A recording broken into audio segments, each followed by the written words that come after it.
সালাম আলাইকুম। কি অবস্থা, সবাই কেমন আছেন?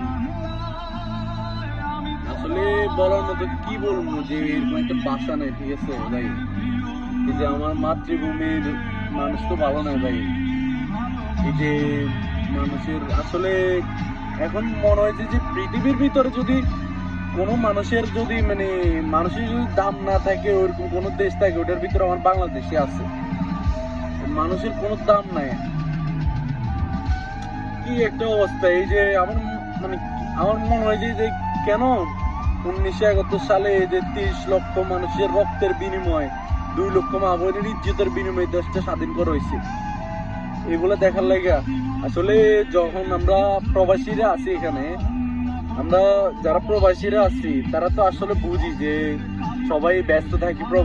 প্রবাসীরা সারাদিন কষ্ট করার পর এই যে যখন ফোনটা রাত্রেবেলা হাতে নেই, ফেসবুকে ঢুকি, যে একটা অবস্থা, শুধু রক্তারক্তি কি শুরু হয়েছে আমার এই বাংলাদেশে।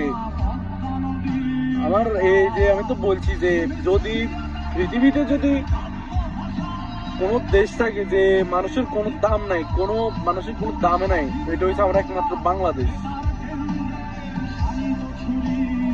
আসলে বিদেশিদের কাছে বাঙালি নামে এটা পরিচিত দিতে এখন লজ্জা লাগে।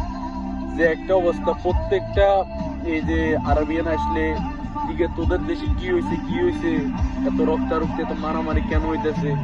তারপরে পাকিস্তানিরা আসে জিজ্ঞাসা করে, ইয়েমেনিরা জিজ্ঞাসা করে, সৌদি আরবে তো অনেক রকমের মানুষ আছে, সবাই জিজ্ঞাসা যে পুরা নেট দুনিয়াতে এটা চলতেছে যে স্টুডেন্টদের কেন মারা হইতেছে, এরকম করি কেন হত্যা করা হইতেছে। মানে কি একটা অবস্থা হয়েছে আমার মাতৃভূমির। আসলে আমার মনে হয় যে আমার লজ্জা লাগে, বাঙালি বলে আসলে লজ্জা লাগে যে যে আমার দেশের এমন একটা পরিস্থিতি। আসলে রাত্রেবেলা যখন ফোনে দেখি এসব জিনিসগুলা, যে এভাবে হত্যা, মারামারি, রক্তারক্তি, আসলে নিজের চোখের পানিগুলো ধরে রাখা যায় না। যে একটা অবস্থা, কি বলুন, বলার মতো ভাষা নেই ভাই।